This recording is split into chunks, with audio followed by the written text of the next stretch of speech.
Okay, let's move on. Now, you'll be given a graph like this, okay? And you'll be asked to solve some problems from it. You'll be asked to find uh, the average velocity from this graph. You'll be asked to find the instantaneous rate of instantaneous velocity from this graph. Okay, so we'll be doing we'll be back to some graphical problems again. Okay, let's see how would the question look like. So let's look at figure 3.4. Can you see that? Figure 3.4.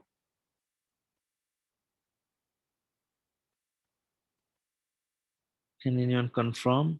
Yeah. Okay, cool. Okay, so you'll have a question like this where, let's say this graph will be given, okay, where on the x-axis the time duration is given, and on the y-axis the displacement is given, the distance the particle will be covering. Okay, whatever it is, let's say it's a bus. It's a bus, and it's the time is in hours, and this is the distance in miles the bus will be covering. Okay, all right, now from this graph, let's say I am asking you to find the average velocity from half an hour to 1 hour. Can you find that? When the bus, um, Would it be a displacement of 40 miles? and what made you think that? So at the time, half an hour, you're 20 miles from the station. Mhm. So you start, that's your initial point. Right. And then at 1 hour, you're 60 miles from the station. So you take your final point, at least in this spot, it's 60 miles minus 20, and that's 40. So you displaced 40 miles over a time period of 0.5 hours. Yeah. So your basic idea is perfectly put. So the change of displacement, the change of position, I would say, within this half hour is 60 minus 20, which is 40. That's right. But you need to divide it by the time it took, right? To see or to find how much it would have covered within 1 hour, right? So this 40 hours was covered within half an hour. So if we divide it by half, I mean, if we divide 40 by half, we get 80. And 80 miles per hour is the average velocity. Do you agree? Obviously, the unit will be miles per hour because it's miles over hour, right? So the unit is clearly miles per hour. Is there anyone who is still confused? How did I get 80? Again, I'm just following the formula. So the change of position is 60 minus 20, which is 40. And the time duration is half an hour, right? So we need to, for the average velocity, we need to divide the change of position by the change of time. So we divide 40 by half, and if you divide 40 by half, you will get 80. You're not dividing it by 2, by the way. You're dividing it by a half. So if you divide 40 by half, you get 80. So the average velocity is 80 miles per hour, of course. And you'll see a question like this. Definitely in the homework, maybe in the exam as well. Any question from this before we move?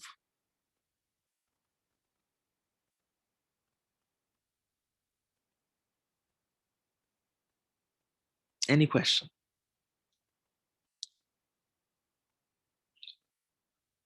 No question at all?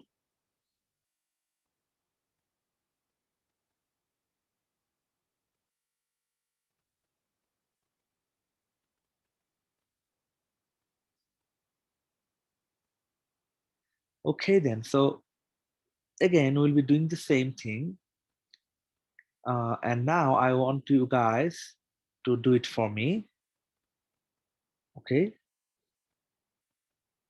Can you please find the average velocity for me when the bus went from, or rather, the distance it covered? Yeah, find the average velocity from the time interval 2 hours to 3 hours. Okay, can you please do it for me? Find the average velocity of this bus from in the time interval 2 hours to 3 hours within this time interval. Okay, let's do it, and I'll give you 2 minutes for it.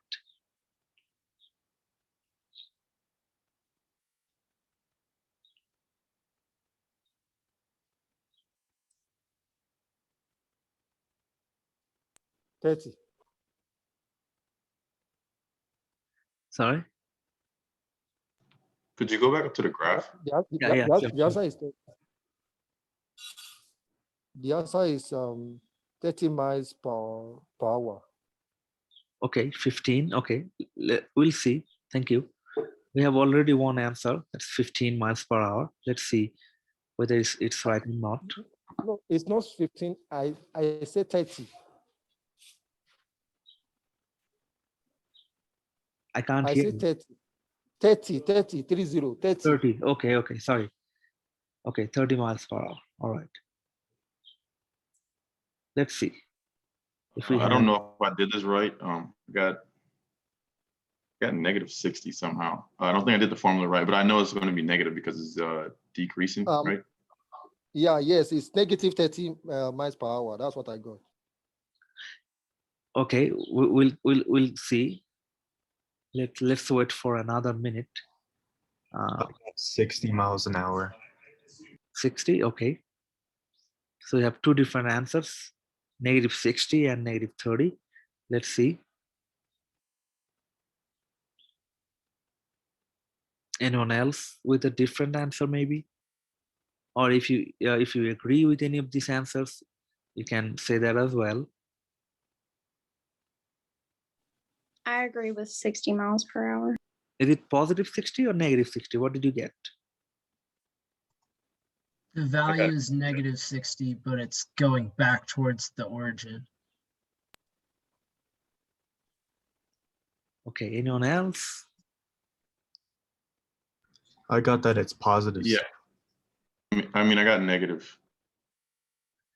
Okay, let's see that now.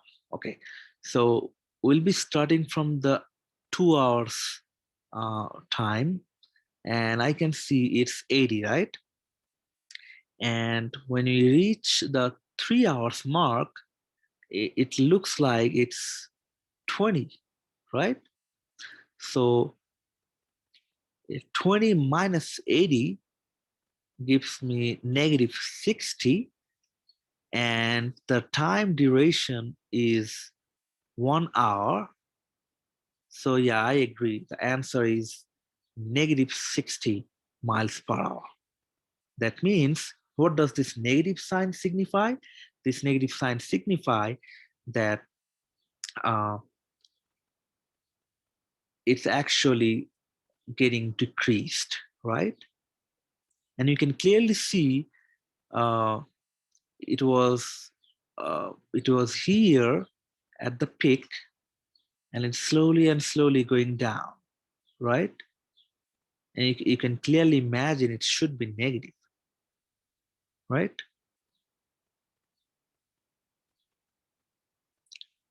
Okay. Now, any question from I'm this? sorry, Mr. Yeah, I have a question. I did not agree. Why do you think it should be 30?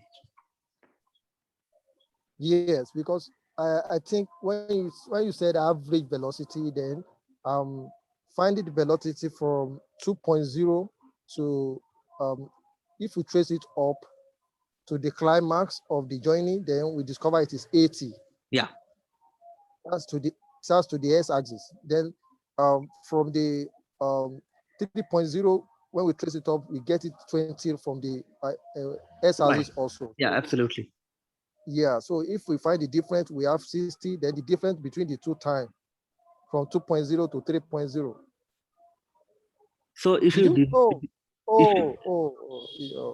if you divide it by the Yeah. time difference, it's actually 1, Yeah, right? that should be, yes, that's where my mistakes is. Oh, no, it's okay. It's okay. No problem. No problem. Okay. Okay, now if you look at the graph, you might be wondering, hey, hold on, what's this negative 20 miles, right? Don't you feel it kind of awkward that what's this negative 20 mile would be, right? So this is what the 20 mile would mean. So velocity is actually a vector. Now, what does a vector mean? A vector means which depends on both direction and intensity. Or if I rephrase it using an easier word, is it depends on direction and the value itself. Okay. So far, we have only worked with values. We didn't care which direction it's going on. But now, if you are doing the velocity, sorry, the direction actually matters. Okay.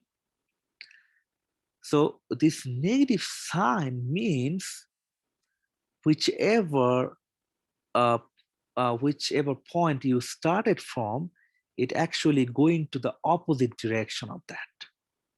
So we started from here, right? That's the starting point. That's the station. Or we can say that's the 0 point, right? We started from here, and you can see it's going in, going in the opposite direction. It has already passed. That was the 0 point for us. That was the place where we started from, and then we actually surpassed that and went to the opposite direction.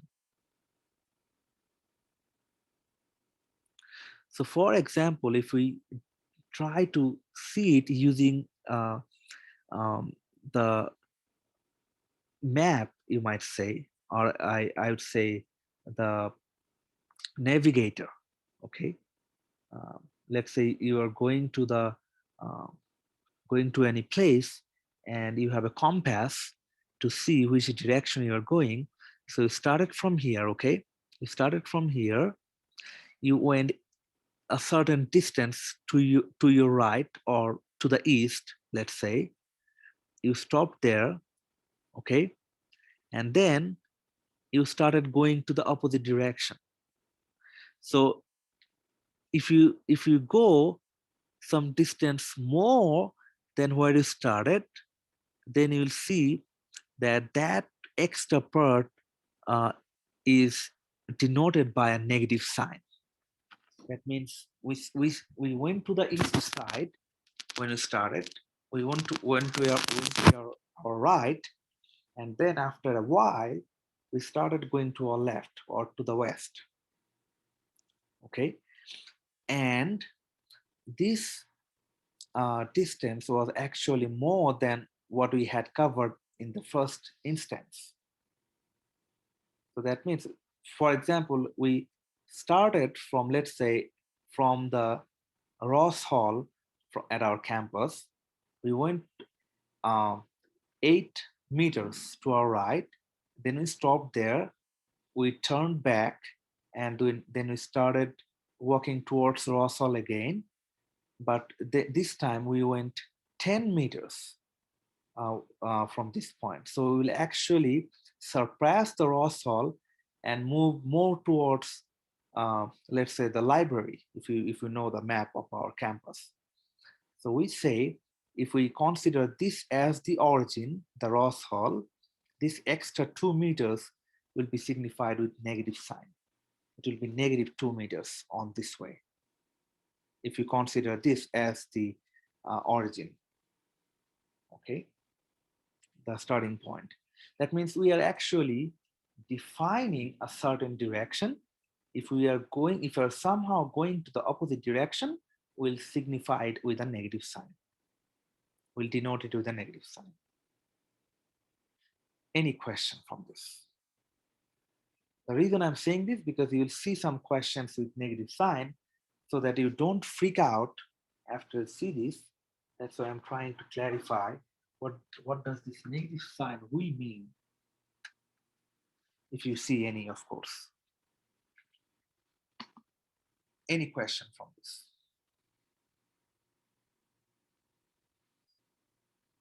Anyone, any question? Again, don't worry if you see any negative sign, okay? Just remember, this negative sign means whichever direction you started from, you are actually going to the opposite direction, nothing else. Everything, I mean, the formula, the calculation will remain the same. You just need to consider that you are going to the opposite direction. Okay. All right, let's move to the next one. Okay, so here we want to see more definitions. We already know what does velocity give us. We know the velocity is nothing but the derivative of the position vector or the displacement in terms of time, right? We have already seen this a couple of slides back here, right? That is, the velocity at a certain point is actually the first derivative of the position vector, position function, I would say, or the displacement over time for a really short time interval, right? So velocity is the first derivative of the position function. What is the speed? Speed is actually just a numerical value. So for velocity, as we have seen, we can often have negative signs. That means velocity could be positive, could be negative, depending on the direction we are going on. But speed will always be positive. It's just the value. It doesn't need any direction assigned to it.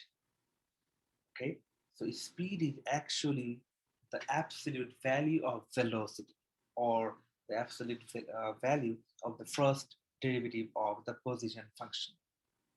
Okay, again, it doesn't depend on the direction it's going on. It actually just tells us the value, not the direction. So that means if we go back to this graph, if I say, hey, what's the speed of this bus from the mark 2 hour to 3 hour, this time it will be 60, not negative 60. Okay, the speed will be 60. Okay. All right. But the velocity, if you remember, was negative 60. So that's the difference between velocity and speed. And you need to remember this as well, because in the exam, I might give you the question that, hey, what's the speed at time t? And I'll actually have both the options, with the negative sign and the positive sign, so that you get confused. So if you don't remember which one is what, then you might get penalized. Okay. So don't forget to remember these differences between velocity and speed. Okay, what's acceleration? So acceleration is actually the first derivative of the velocity. Okay, if you find the instantaneous change of the velocity in terms of time, of course, that means if you find the difference of velocity for a certain time interval, then it's actually the acceleration. And again, it is a vector. That means it depends on the direction. That means, in other words, it could have negative sign assigned to it. Okay, that means we could have negative acceleration. All right. So as I'm saying that it's the first derivative of velocity, what it actually means velocity is the first derivative of the position function, and acceleration is the first derivative of velocity.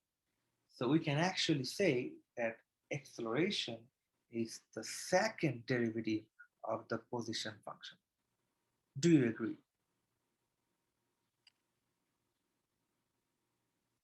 Do you agree with this? Because we'll need this.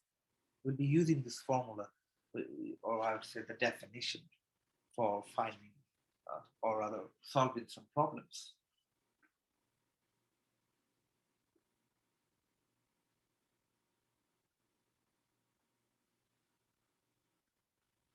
Any question from this?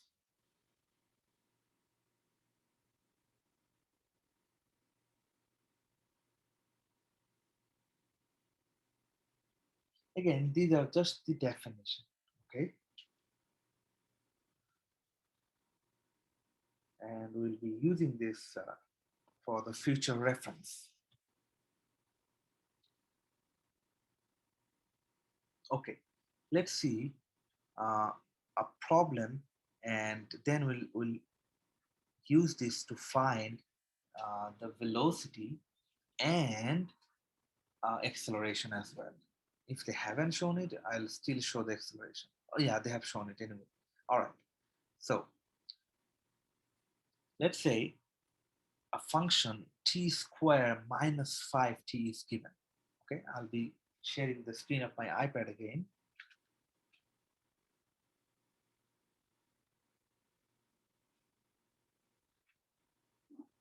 So if you have share the screen is not there, and I want you to open, have this slide open in front of you. Okay, so now let's say we have a function, a position function as t squared minus 5t. Okay, this is the position function s. You can see it from the graph 3.42, although we don't really need the graph.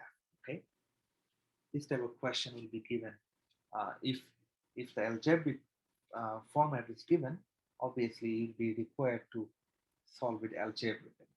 Okay, so this is the position function. Now the question would be, what's the velocity v? What's the acceleration a? What should we do? Anyone? You should do the derivative of the equation. So for the velocity, you'd have 2t minus 3, and then for the acceleration, you just have 2, I believe. This is what you're trying to say? The first derivative of s for velocity? Yeah, and then once you get that answer, and then you do the derivative of that to get the acceleration. So velocity is nothing but the first derivative of the position function. You know that. So if we find the derivative of s in terms of t, let's see what can we get. Okay, we know that if we have two functions, I mean a function with two terms separated by a plus or minus, we can find the derivative separately and then do the operation. That means using the theorem, we have already seen this, right? We can actually do this. Do you agree? And using the power rule for t squared, we'll get 2t. For 5t, what should we get? Anyone? 5. Again, using the constant product rule, you can keep the 5 outside, and the derivative of t in terms of t is 1, right? So it's 2t minus 5. And this is the velocity. Any question from this before we move on to the next one? Next, we'll find the acceleration. But as you know, acceleration is actually the first derivative of v, or velocity, or the second derivative of the position function. Since you already have v, we'll actually go for the first derivative of that, right? This will make our life easier. But before that, any question on how did I get 2t minus 5 as the velocity? Any question?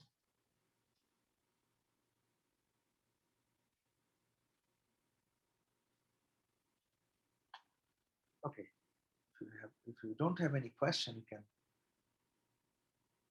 go for the acceleration. So acceleration is the first derivative of the velocity. Okay, that means the derivative of 2t minus 5.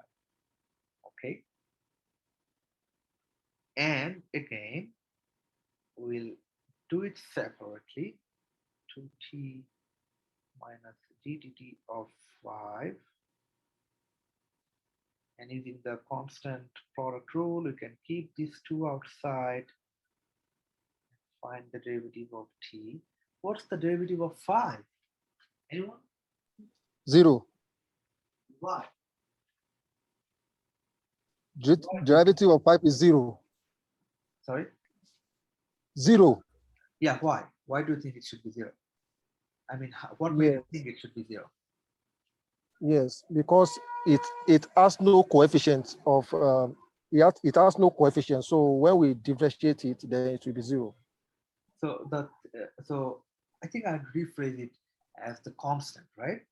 If we have Yes. only constant, the derivative of a constant is always 0. And we know the derivative of t in terms of t will be 1. So the acceleration will be 2. Okay, now let's take a look at the graph. If you go to the next graph, we'll see that the velocity is indeed 2t minus 5. And if you go to the next slide, the acceleration is indeed 2.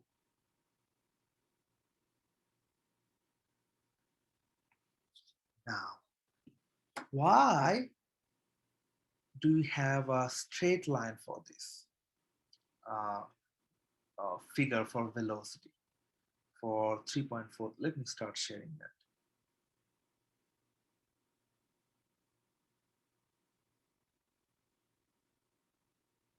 Okay, why do you think we have a straight line here, whereas we started with a curve, right? We started with a really nice curve. It looks like a bowl or a cup, right? But instead, we have a straight line, a kind of diagonal straight line, right? Why do you think we have that? Why? Because yeah, I think because velocity is a vector quantity. It has both quantity and direction. Why the other second graph, distance is a scalar quantity.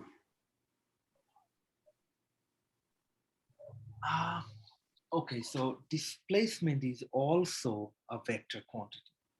This displacement is actually another vector quantity. You can see it's actually already in the negative side. So I would say if you can just take a look at the function you have, okay? Doesn't it match with the format of a straight line? If you remember, the general equation for the straight line was y equals mx plus b, right? Doesn't it look like that? Mx, obviously, on this occasion, we're not working with x, it's t. So mt plus b. Doesn't it look like the same format? So definitely it will be a straight line if you just take a look at the um, function. And since it's -5, that means our value of b is -5. This clearly gives us an idea. It will go through the point y equals -5, as you can see. This is the point -5, right? And if you go to the next graph, 2, that means whatever you do with t, doesn't matter what is your t, you'll always get 2 in return. What does that mean? That means it's a straight line starting from 2, just parallel to the t-axis. Why is that? Again, as I said, whatever your t is, you'll always get 2. For 1, you'll get 2. For 2, you'll get 2. For 3, you'll get 2. So if that's the case, we actually have a parallel line to the original axis, where it's t on this occasion. So that's why it's a parallel line. Okay, since it's a constant. For a constant function, whatever it is, for a constant function, I mean, obviously it has to be a number, fixed number, for a fixed value, fixed constant, like this. For 2, 3, 4, for -2, 3, 4, we actually get a parallel line like this.